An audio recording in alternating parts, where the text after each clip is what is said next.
33. 마지막 비명.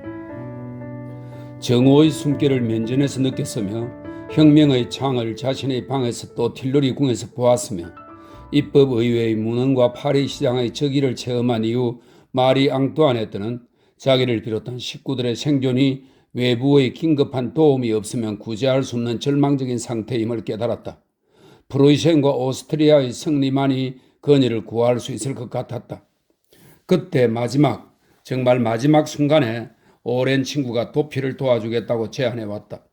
라파에트 장군이 직접 기병대 선두에 서서 왕과 그 일가를 7월 14일의 연병장 축제에서 구출하여 도시를 빠져나가게 해주겠다는 것이었다. 그러나 라파에트가 모든 불행의 원인이라고 생각하던 마리 앙뚜아네트는 자식과 남편과 자신을 그 경박한 인물의 손에 내맡기기보다는 차라리 죽는 것이 낫다고 생각했다. 그리고 극히 고귀한 동기에서 그녀는 헤센이라는 다름슈타트 지방 태수 부인이 도망하는 수밖에 다른 도리가 없는 것 같으니 왕국을 빠져나가도록 도와주겠다고 제안했을 때도 거절했다. 안 됩니다. 라고 마리 앙뚜아네트는 대답했다. 당신의 뜻은 잘 알지만 받아들일 수가 없습니다.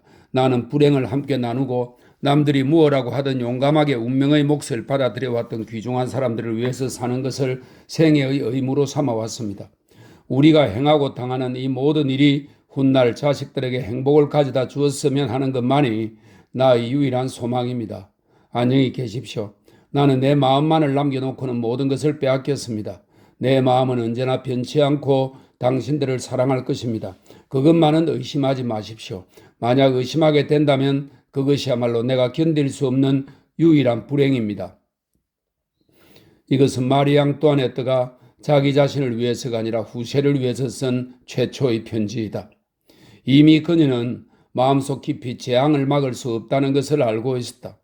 위험 있고 점잖게 죽음으로써 마지막 의무를 완수해야만 했다. 무의식 중에 수렁 속에 이런 식으로 서서히 빠져드는 것보다는 시간 나락으로 깊이 떨어지는 것보다는 가능한 한 보다 빨리 영웅적인 죽음을 맞는 편이 더 낫다고 생각했을 것이다. 7월 14일 바스티유 습격 축제 때 연병장의 의식에 마지막으로 참석했으나 그녀는 조심스러운 남편과는 달리 옷 밑에 갑옷 입기를 거절했다. 그리고는 수상한 그림자가 방에 나타난 적이 있는데도 불구하고 혼자서 잠을 잤다. 그녀는 집을 나가지도 않았다. 정원에만 나가도 백성들이 거부권 부인은 약속했다. 파리 전체의 모가지를 따버리겠다고 외치는 소리가 들렸기 때문이다. 밤에 잠을 잘 때는 괜찮았다. 그러나 탑에서 종소리만 들려도 왕궁의 사람들은 이미 오래전부터 계획을 세워놓고 있다는 튠르리 궁으로의 돌격을 위한 비상경보가 아닌가 해서 몸을 떨었다. 비밀 클럽이나 시외 지역에 보낸 밀사나 사절들을 통해서 왕궁에서는 이미 자쿠뱅당이 폭력으로 사태를 종결시키려는 날짜가 사흘, 여덟에 열흘, 기껏해야 5주일 정도밖에 남지 않았다는 사실을 알고 있었다. 마라와 에벨의 신문들은 점점 더 시끄러운 목소리로 국왕의 폐위를 요구했다. 기적이 일어나거나 아니면 프로이센과 오스트리아 군대가 빨리 행군에 들어오기 전에는 아무도 자기를 구원할 수 없음을 마리 앙뚜아네트는 알고 있었다. 마지막 기다림과 상상할 수 없는 초조함에 쫓겨 기다리던 날들의 전율과 공포와 불안이 가장 소중한 친구에게 보낸 왕비의 편지 속에 잘 드러나 있다. 사실 그것은 편지라기보다는 비명이었다. 거칠고 무시무시한 불안의 외침이었으며 교살자의 비명처럼 불분명하지만 날카로운 것이었다. 틸러리 궁에서 소식을 밖으로 보내려면 극히 조심스럽고도 대담한 방법을 택하는 수밖에 없었다. 시중들도 믿을만하지 못한 데다가 스파이가 창문이나 방문 뒤에서 엿듣고 있었다.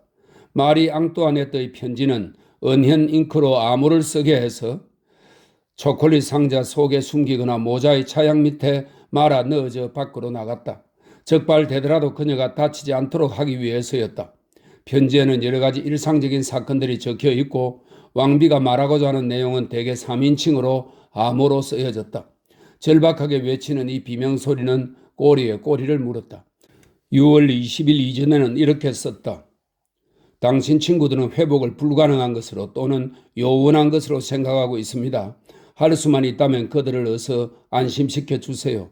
그들은 그것이 필요합니다. 그들의 상태는 날이 갈수록 악화되고 있습니다. 6월 23일에는 독촉이 더 심해졌다. 당신 친구는 극히 위험한 상태입니다. 병세는 끔찍할 정도로 진전되어 의사들도 이젠 도저히 손을 쓰지 못할 정도입니다. 만약 그를 한 번만이라도 만나보실 작정이라면 서두르셔야 합니다. 그의 절망적인 상태를 부모에게 알려드리도록 하세요. 체온계는 점점 더 높이 올라갔다. 6월 26일에는 환자를 구하기 위해서는 모험을 서두를 필요가 있으나 그런 것은 아무데도 보이지 않고 온통 절망뿐입니다. 조치를 취할 수 있도록 그와 관련 있는 모든 사람들에게 그의 상태를 알려주세요. 시간이 급박합니다. 이런 경고의 외침 속에서도 진실한 여인은 자기에게 무엇보다도 귀중한 남자를 불안에 떨지 않게 하려고 무지 내를 썼다. 끝없는 불안과 핍박 가운데에서 마리 앙뚜아네트는 자신의 운명보다는 자기의 불안에서 나온 외침이 애인에게 불러일으킬 정신적인 괴로움을 먼저 생각했다. 우리의 상태는 끔찍합니다. 그러나 불안해하지는 마세요. 나는 용기를 가지고 있으며 곧 행복해지고 구원을 받을 것이라고 마음속에 무엇인가가 내게 이야기해 주고 있습니다. 이 생각만이 내게 용기를 북돋아 주고 있습니다. 안녕히 계세요. 언제 우리는 다시 평화롭게 만나게 될까요? 7월 3일 편지에는 나 때문에 걱정하지는 마세요. 정말이지 용기가 점점 솟아나고 있으니까요. 안녕히 계세요. 그리고 가능하다면 우리를 구하기 위해서 약속한 도움을 급히 서둘러 주세요. 우리를 위해서라도 몸조심하세요. 그러나 우리 때문에 불안해하지는 마세요. 곧 다른 편지가 뒤를 이었다. 내일 마르세유에서 800명의 사람이 옵니다. 그들은 계획을 실천에 옮길 만한 충분한 힘을 일주일 안에 가질 것이라고 확신합니다. 사흘 뒤인 7월 21일에는 메르시가 왕과 왕비의 목숨이 극히 위험하며 2, 3일이라도 허비하다가는 상상할 수 없는 재앙을 맞을지도 모른다고 말해주세요. 살인자의 무리는 점점 늘어나고 있습니다. 그리고 페르세니 왕비에게서 받은 마지막 편지인 8월 1일 편지에는 극한의 절망 속에서 모든 위험을 뚜렷이 예감하고 있음이 나타나 있다. 왕과 왕비의 목숨은 오래전부터 위협을 받아왔습니다. 약 600명의 마르세유인과 수많은 자코뱅 당원들의 도착은 우리를 더욱더 불안하게 합니다. 왕실 일가의 안전을 위해서 만반의 준비를 하고 있지만 살인자들이 항시 성 주위를 배회하고 있습니다. 민중은 선동당했고 입법의회의 한 구석에는 악의가 맴돌고 있으며 다른 한쪽에는 나약함과 비겁함 뿐입니다. 비수를 피하고 왕좌를 무너뜨리겠다고 모여든 모반자들이 멋대로 날뛰도록 내버려두는 수밖에 없다고 사람들은 체념하고 있습니다. 오래전부터 반도들은 왕실 일가를 몰아내기 위한 자신들의 의도를 숨기려고도 않습니다. 두 번에 걸친 야밤 회의에서는 실천 방법에 관해서만 일체를 보지 못했을 뿐입니다. 전에 보낸 내 편지를 통해서 24시간을 번다는 것이 얼마나 중요한 일인가를 알고 계실 것입니다. 오늘도 그 말밖에는 할 말이 없습니다. 만약 지금 당장의 도움의 손길이 우리한테 미치지 않는다면 하나님만이 왕과 왕비를 구할 수 있을 것입니다. 사랑하는 남자는 이 연인의 편지를 보리시엘에서 받았다. 그가 어떤 절망감 속에 빠졌을까 하는 것은 누구나 상상할 수 있다. 하루 종일 그는 왕들과 군사령관들과 사절들의 태만함과 결단력 부족에 항의했다. 그는 편지에 또 편지를 썼고 이곳저곳을 찾아다니며 힘을 다해서 어서 행군을 하고 군사행동을 취하도록 채근했다. 그러나 군사령관인 브라운 슈바이크 공작은 작전은 몇 달에 걸친 뒤에야 날짜를 잡을 수 있다고 생각하는 구식 전술을 배운 군인이었다. 천천히 조심스럽게 그리고 체계적으로 프리드리 대왕이 시험해본 군사 법칙에 따라 브라운 슈바이크는 조직적으로 군대를 편성했으며 전통적인 존대한 장군들의 방식에 의해서 어떤 정치가나 외부인의 간섭도 받지 않은 채 자신이 작성한 동원 계획에 따라 정확히 자신의 임무를 수행해 나갔다. 그는 8월 중순 이전에는 절대로 국경을 넘을 수 없다고 말했지만 그 이후에는 계획대로 단숨에 파리로 진격하겠다고 약속했다. 군사적 산보야말로 모든 장군들의 영원한 꿈이다. 그러나 킬러리궁에서 들려오는 비명소리에 심란해진 페르세는 시간이 촉박했다. 왕비를 구하기 위해서는 무슨 일이든지 해야만 했다. 자신의 열정에 남자는 여인을 파멸시킬 일을 하고 말았다. 폭도들의 틸러리궁 진격을 막기 위해서 서둘러 그 방법을 썼던 것이다. 오래전부터 마리 앙뚜아네트는 동맹국들의 선전포고를 고대했다. 꽤 그럴듯한 생각이었다. 그녀의 생각은 선전포고가 공화파와 자코뱅파의 일이며 프랑스 국민과는 별개의 문제라는 것을 알려 고결한 인물들에게 용기를 북돋아 주고 비렁뱅이들에게 겁을 주려는 것이었다. 그녀는 무엇보다도 이 선전포고가 프랑스 자체와는 전혀 관계가 없음을 보여주고 왕에 관해서 너무 많이 언급하지 않음으로써 왕을 지지하고 있다는 사실을 은연중에 느끼도록 할 작정이었다. 그녀는 선전포고가 프랑스 국민에 대해서는 우호의 표시가 되고 동시에 테러리스트들에 대해서는 위협이 되기를 바랐다.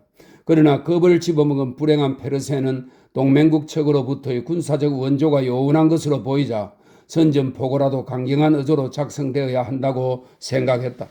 그리하여 그는 손수 초안을 작성해서 친구편에 전하고는 그 초안을 받아들일 것을 촉구했다.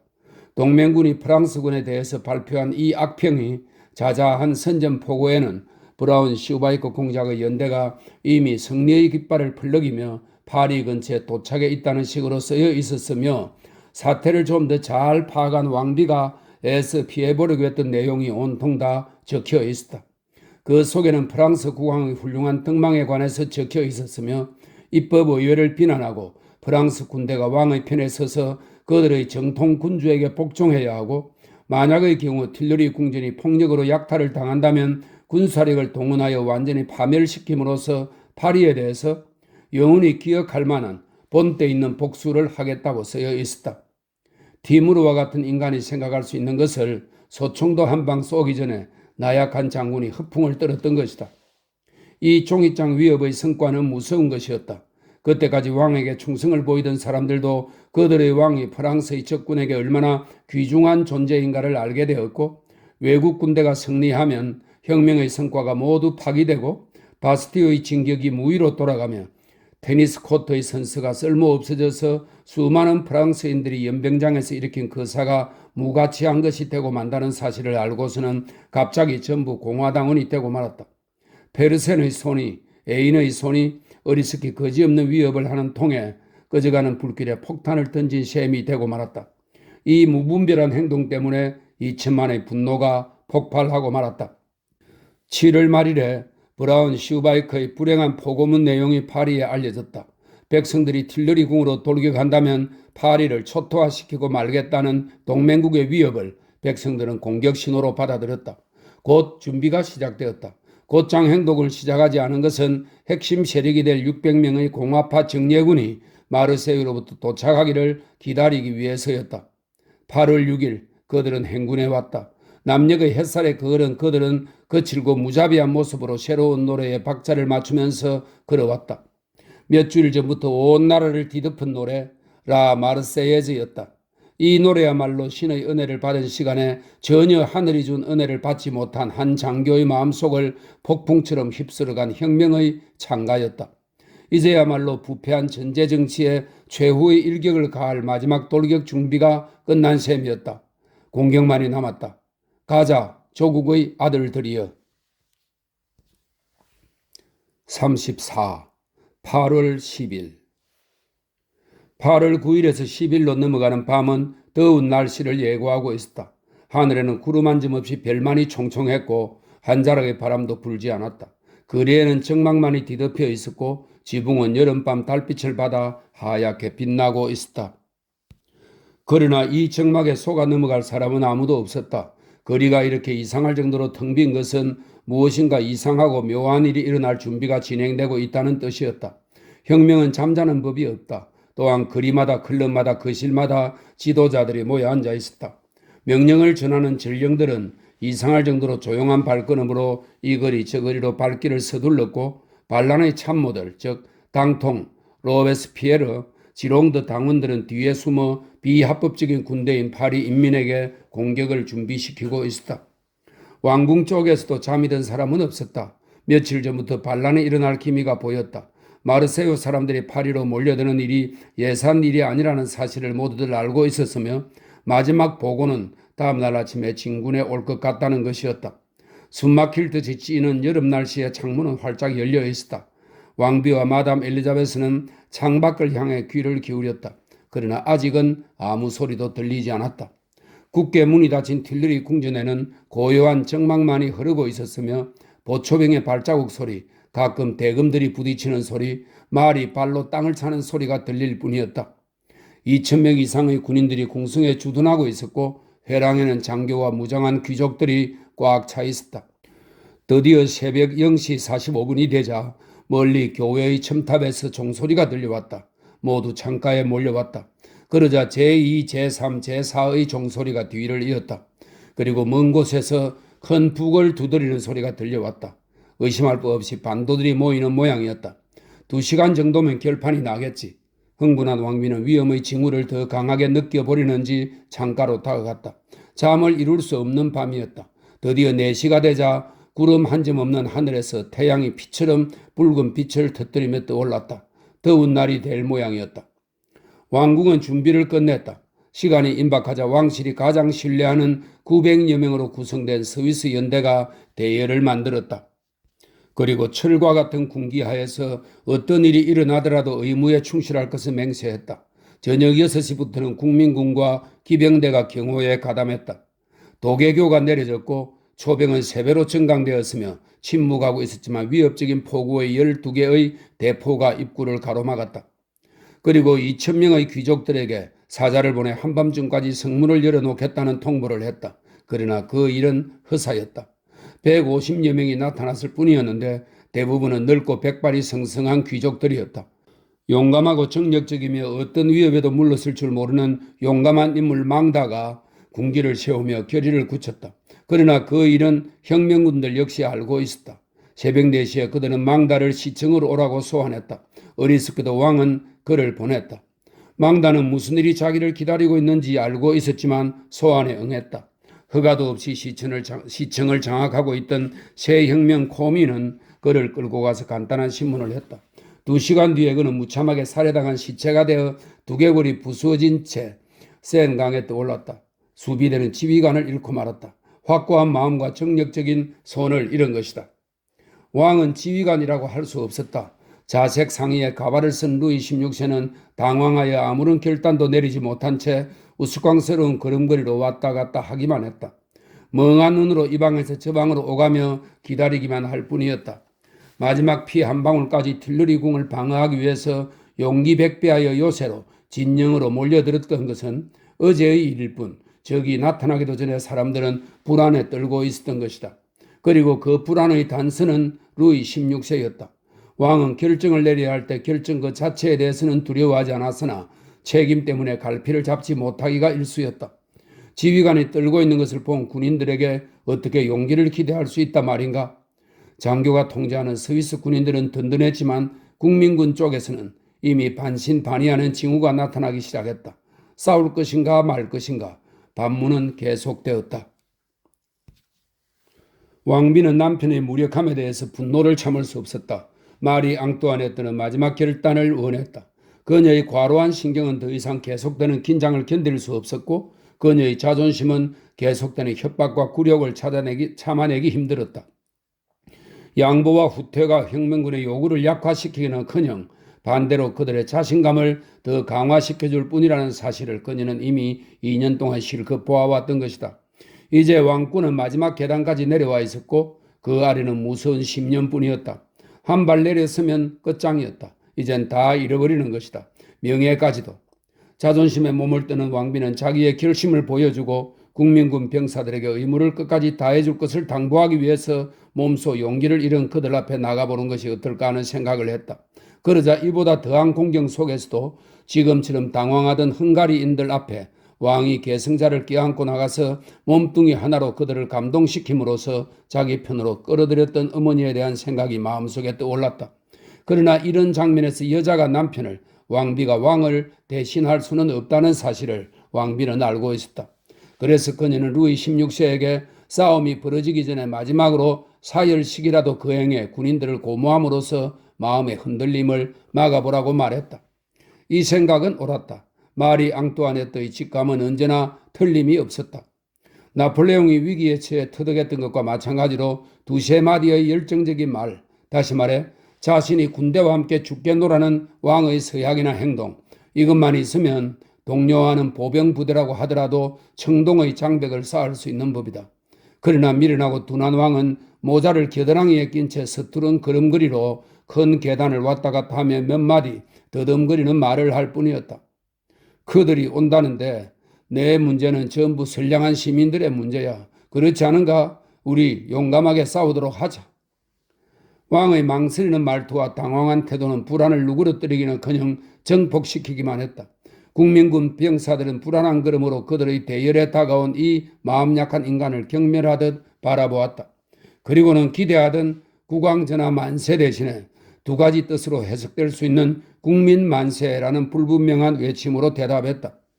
군대와 인민이 한데 몰려선 경계선까지 국왕이 다가가자 거부권을 철회하라, 뚱보 대지를 쓰러뜨리라 하는 소리가 공공연히 들렸다.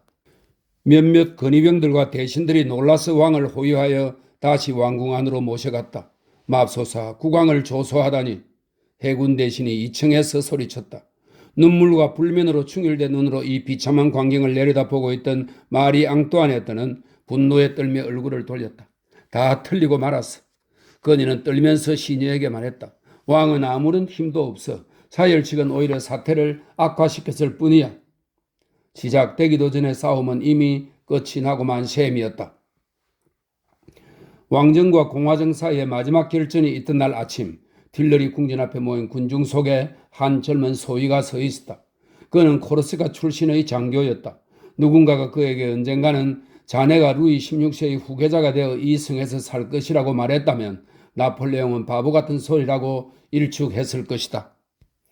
그는 마침 근무를 하고 있지 않았기 때문에 공격 쪽과 수비 쪽을 예리한 눈으로 관찰할 수 있었다. 두시발 대포를 쏘기만 하면 이 촌놈들을 당장에 소탕할 수 있을 것이었다. 왕이 이 보잘것없는 포병 소위를 기용하기만 했다면 그는 파리 전체를 상대로 싸웠을 것이다. 그러나 왕궁 안에는 이 소위처럼 강심장과 기회를 포착할 줄 아는 눈을 가진 사람은 하나도 없었다. 공격은 하지 말고 단단히 버티면서 강력하게 수비하라. 이것이 병사들에게 주어진 명령의 전부였다. 그것은 어정쩡한 조치로서 완전한 패배라고 보는 것이 더 정확했다. 그러는 사이 아침이 되어 혁명의 선봉대가 도착했다. 그들은 도대체 질서도 없었고 무장도 제대로 되지 않았다. 그들의 위력은 전투력이 아니고 불굴의 의지일 뿐이었다. 벌써 도개교 아래로 사람들이 모여들고 있었다. 결정을 더 이상 연기할 수는 없는 일이었다. 파리의 총대리인 레드레르는 책임을 절감했다. 1시간 전부터 왕에게 입법의회로 가서 그들의 보호를 받도록 하라고 권고했다. 그러나 마리 앙뚜아네트는 화를 낼 뿐이었다. 우리에게는 충분한 병력이 있어요. 곧 누가 더 강한지 알게 될 것입니다. 왕인지 반도인지 헌법인지 혁명군인지. 그러나 장본인인 국왕은 권위를 세울 수 있는 말이 생각나지 않았다. 무거운 한숨을 내쉬면서 그는 어쩔 줄 모르는 표정으로 팔걸이 의자에 앉아서 기다리기만 했다. 무엇을 기다리는지 자기 자신도 모르는 채 그는 미루기만 하고 있었다. 아무런 결정도 내리지 못했다. 그때 레드레르는 어디서나 통행을 가능하게 해주는 표지를 가지고 몇몇 시의원들과 다시 함께 왔다. 전하, 그는 힘주어 말했다. 5분도 지체할 수가 없습니다. 입법의회 외에는 전하께 안전한 방도가 없습니다.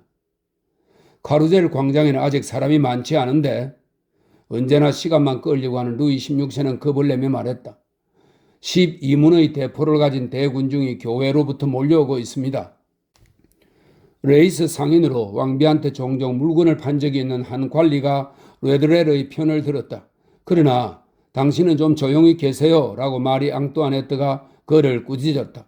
존경하지 않는 사람이 자기를 보호하려고 할 때 항상 화를 내던 것과 마찬가지로.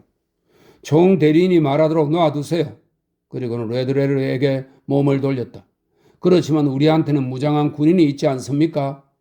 마담, 온 파리가 진군해 오는 중입니다. 어떤 저항도 불가능합니다. 마리 앙뚜아네트는 흥분을 감출 수가 없었다. 피가 뺨으로 치솟는 것 같았다.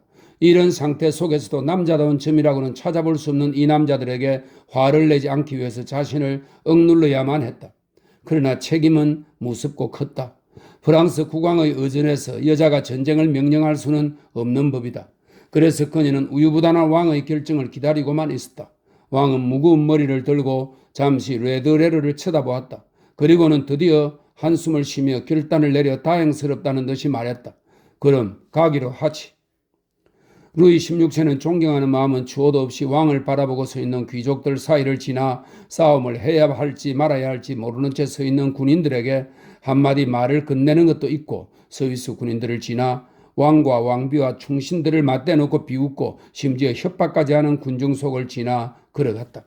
싸움 한 번 못 해본 채 선조들이 세운 다시 돌아올 수 없는 이 성에서 아무런 저항도 시도해보지 못하고 그들은 천천히 정원을 지나갔다. 맨 앞에 왕과 레드레르, 그 뒤에는 왕비가 해군 대신에 팔을 끼고 뒤를 따르고 옆에는 아들이 따르고 있었다. 그들은 품위 없이 서두르면서 말조리 현장으로 갔다. 아무 걱정도 없이 화려한 기마행렬을 보고 기뻐했던 곳이었다. 지금 그곳에서 기다리는 자들은 목숨을 부지하기 위해서 왕이 싸움도 하지 않고 그들의 보호를 받으려고 하는데 자부심을 느끼는 입법의회 의원들이었다. 거기까지는 200보 남짓했다. 이 200보는 마리 앙뚜아네트와 루이 16세의 권위를 다시 돌이킬 수 없을 정도로 땅에 떨어뜨려 놓고 말았다. 왕권은 종말을 고했다. 입법의회는 그들에게 주인의 권리를 요구해온 국왕의 무리를 잡잡한 심정으로 쳐다보았다. 의회는 아직은 선서와 결의로 왕과 연결되어 있었다. 이 경황 중에서도 도량이 넓다는 것을 보여주면서 베르뇨가 의장으로서 이렇게 말을 꺼냈다. 전하, 의회의 결의를 신뢰하셔도 됩니다. 의회의 의원들은 인민의 권리와 법에 의해서 보장된 권위의 권리 보호를 목숨을 걸고 맹세했습니다. 이것은 대단한 약속이었다. 왜냐하면 헌법에 따르면 아직도 왕은 법률에 의해서 보장된 두 개의 권위 중의 하나였기 때문이다. 이 난리통에도 입법의회는 마치 아직도 법률적 질서가 남아있는 것처럼 행동했다. 그들은 입법의회 회의 중에는 왕의 회의실에 나타날 수 없다는 헌법조항을 주장했다. 회의가 오래 진행되어 언제 끝날 줄 몰랐기 때문에 평상시에는 서기가 앉던 칸막이 방이 왕의 대피소로 정해졌다. 이 방은 천장이 낮아 제대로 설 수 없을 정도였다. 앞쪽에는 몇 개의 소파가 있고 뒤쪽에는 지프로 만든 긴 의자가 하나 있었다. 이 방은 회의장과는 창살로 구분이 되어 있었다. 이 창살은 곧 의원들의 도움을 받아서 줄과 망치로 제거되었다. 거리의 폭력배들이 폭력으로 왕실 일가를 납치하려는 시도를 할지도 모른다는 가능성을 고려한 처사였다. 그런 극단적 사태가 벌어질 때에는 의원들이 회의를 중단하고 왕실 일가를 자신들이 방패막이가 되어 보호하려는 배려였다. 장렬하는 8월의 대낮에 지독하게 더운 이 우란에서 마리 앙뚜아네트와 루이 16세는 아이와 함께 아기와 동정의 시선을 받으면서 18시간을 보냈다. 그러나 어떤 외적인 정오보다도 그들의 몰락을 더욱 비참하게 만든 것은 철저한 무관심이었다. 18시간 동안 입법의회 의원들은 왕실 일가가 거기에 있다는 사실에 대해서조차 모른 채 했다. 그들이 마치 수위나 관람석의 구경꾼이기라도 한 것처럼 아무런 관심도 보여주지 않았다. 와서 인사하는 의원 한 명 없었고 그들을 좀 편하게 해서 이 우란에서의 체류가 조금이라도 견딜만 하게 만들어주려는 사람조차 없었다. 그들은 자신들에 관한 이야기였지만 주고받는 이야기만을 들을 수 있도록 허락되었을 뿐이었다. 마치 창을 통해서 자기를 매장하는 것을 구경하는 듯한 악몽 같은 광경이었다. 갑자기 회의실이 흥분으로 일렁였다. 몇몇 의원이 일어나서 귀를 기울였다. 문이 획 열리며 딜러리궁 쪽에서 총소리가 들려왔다. 대포 발사로 창문이 흔들렸다. 반란자들이 왕궁에 침입하면서 스위스 근위병들과 마주친 것이었다. 도주하느라고 너무 서둔 나머지 왕은 명령을 내리고 오는 것조차 잊었던 것이다.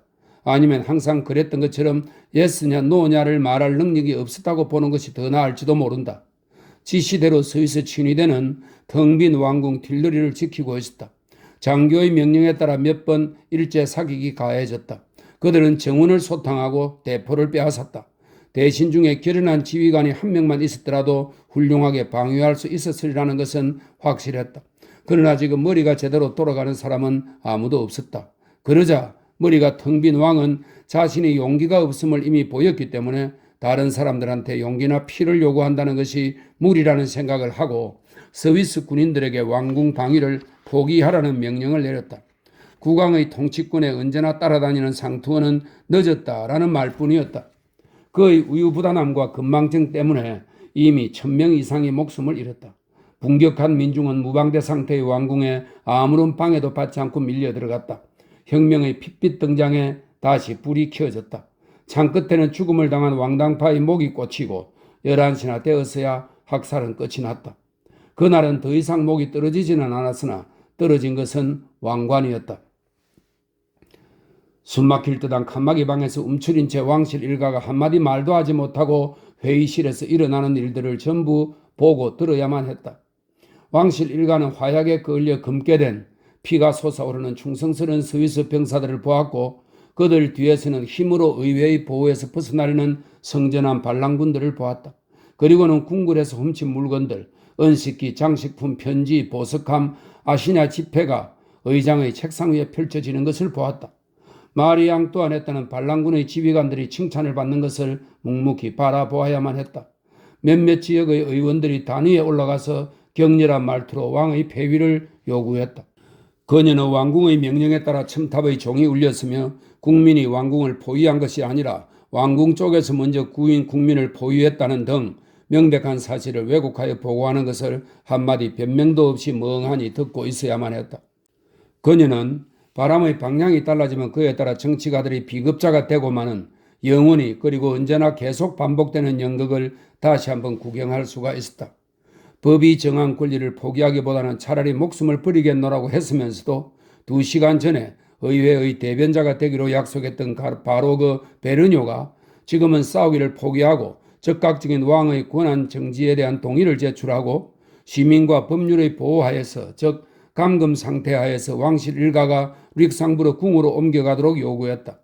왕당파 의원들에게 이 처사가 너무 심하다는 말을 듣지 않으려고 그는 왕세자를 위해서 교육 담당자를 마련해 주도록 했다. 그러나 실제로는 왕관이라든가 왕을 생각하는 사람은 아무도 없었다. 왕은 유일한 권리인 거부권까지 뺏기고 말았다. 관람용 칸막이 방의 의자에 기댄 채 정신없이 땀을 흘리는 이 남자에게 동의를 구하는 시선조차 던지는 사람 하나 없었다. 왕은 자신에게 물어보지 않는 것에 대해서 내심 고마워하는 것 같았다. 루이 16세는 이제 결정을 내릴 필요조차 없었다. 지금부터는 그에게 결정이 내려질 뿐이었다. 회의는 8시간, 12시간, 14시간 계속되었다.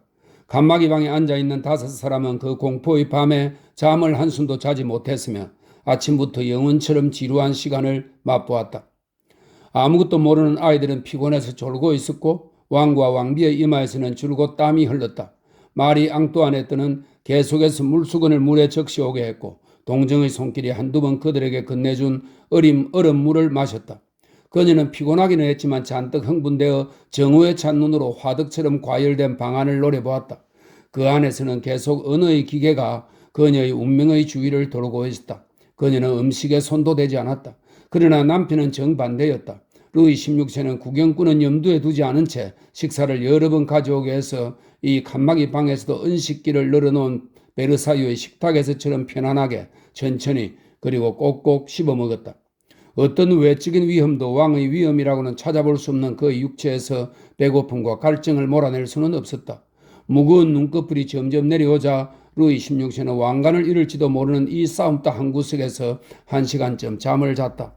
마리 앙뚜아네트는 그에게서 몸을 돌린 채 어둠을 향해 앉아있었다. 그녀는 무서운 파멸의 순간에도 편안하게 음식을 먹어치우고 잠이 들 수 있으며 명예보다도 자신의 배를 더 염려하는 남편의 위험 없는 무기력이 수치스러웠다. 분노를 감추기 위해서 그녀는 고통스러운 눈길을 다른 곳으로 돌렸다. 의장 쪽도 쳐다보기 싫었다. 그녀는 주먹으로 귀를 막아버리고 싶은 심정이었다. 그녀 혼자만이 이 나라의 몰락을 그리고 앞으로 닥칠 모든 쓰라린 고통을 서서히 조여지는 목으로 실감했다. 그러나 그녀는 항상 위대했다. 반도들에게 눈물을 보여서도 안 되고 한숨 쉬는 것을 듣게 해서도 안 돼. 그녀는 칸막이 방 어둠 속에서 더욱더 깊숙이 몸을 숨겼다. 지독하게 무더운 울 안에서 끔찍한 18시간을 지낸 뒤에 왕과 왕비는 비로소 폐양파의 예전의 수도원으로 가라는 허락을 받았다. 거지없이 황폐한 조그만 그 수도원에 왕실 일가가 쓸 침대가 급히 준비되었다. 낯선 여자들이 왕비에게 내복과 갈아입을 옷을 빌려주었다. 난리통에 잃어버렸는지 돈이라고는 한 푼도 없었다. 그녀는 시녀에게서 금화 몇 잎을 빌렸다. 드디어 혼자 남자 그녀는 먹을 것을 몇 입 먹었다. 쇠상철이 끼워진 창문 밖은 아직도 조용하지 않았다. 시내는 아직도 긴장 상태였고 군인들이 열을 지어 다녔다. 거리는 열애들 떴고 뒷놀이궁 속에서는 수레 굴러가는 소리가 들렸다. 그것은 천군화되는 시체를 치우는 수레였다. 무서운 밤의 작업이었다. 왕군의 시체는 밝은 낮에 치울 작정이었다. 다음 날과 그 다음 날 아침에 왕실 일가는 공포스런 우란에 앉아 한 번 더 입법의회의 심의에 참석해야만 했다. 시간이 지날수록 그들은 이 뜨거운 화덕 속에서 힘이 녹아버리는 것을 실감할 수 있었다. 어제까지만 해도 왕이라고 불렀지만 오늘 당통은 국민의 억압자라는 단어를 썼고 클로츠는 왕이라는 인물이라고 그를 불렀다. 전날만 해도 그들은 릭상부르 궁을 거주지로 정해주고 왕세자를 위해서 가정교사를 마련해 주겠다고 말했으나 오늘은 말투가 훨씬 사나워졌다. 왕을 국민의 보호하에 둔다는 아름다운 말로 강금을 의논했다. 게다가 8월 10일에 설치된 혁명적인 시자치단체인 코미는 릭상부르나 법무부를 거주지로 하자는 동의를 거부하고 이 두 건물은 도주하기가 쉽기 때문이라는 이유를 붙였다. 탕풀 안에서만 피구금자들의 안전을 꾀할 수가 있다는 것도 그 이유에서였다. 감옥이라는 개념이 점점 더 뚜렷이 나타났다. 의회는 왕을 처리하는 일을 고민에 넘겨준 것을 내심 매우 기뻐했다. 고민은 왕실 일가가 불행을 당한 데 대해서 경의를 표하며 탕풀로 인도하겠다고 약속했다. 그것이 전부였다. 그리고 새벽 2시까지 말의 물레방아가 계속 돌아갔다. 그러나 운명의 그림자 속에 웅크린 채 우란의 어둠 속에 앉아있는 굴욕자들에 대한 말은 그 이외에는 하나도 없었다. 드디어 8월 13일에 탕펄이 준비되었다. 사흘 동안의 긴 여행이 끝난 셈이다. 절대 왕정에서 국민의회까지 수백 년이 걸렸고 국민의회에서 헌법까지 2년, 헌법에서 틸러리 궁전까지는 두세 달이 걸렸지만 틸러리 궁전에서 감옥까지는 불과 사흘이 걸린 셈이다. 이제 단두대까지는 2, 3주일이 남았고 그 다음에는 한 번만 밀면 관 속으로 들어갈 처지였다. 8월 13일 저녁 6시 왕실 일가는 패티옹의 안내로 탕펄로 옮겨졌다. 밤이 아닌 저녁 6시에 옮긴 것은 국민들로 하여금 예전의 왕과 오만한 왕비가 감옥으로 가는 모습을 구경할 수 있도록 하기 위해서였다. 2시간 동안 고의적으로 느릿느릿 마차는 시내 한복판을 지나갔다. 루이 16세에게 의회의 명령에 의해서 대좌에서 끌어내려진 정조 할아버지 루이 14세의 동상을 보도록 하고 이제 그 자신의 권력뿐만 아니라 가문의 모든 권력이 끝났음을 확신시키기 위해서 마차는 방돔 광장으로 돌아서 갔다. 지금까지의 프랑스 국왕이 선조들의 궁을 감옥으로 바꾼 그날 저녁 파리의 새 주인도 파리로 그 거처를 옮겨왔다. 그날 밤 기요틴이 콩시에르즈리에서 카루젤 광장으로 옮겨졌다. 8월 13일부터는 루이 16세가 프랑스를 다스리는 것이 아니라 공포가 다스린다는 사실을 프랑스에 알리기 위해서였다.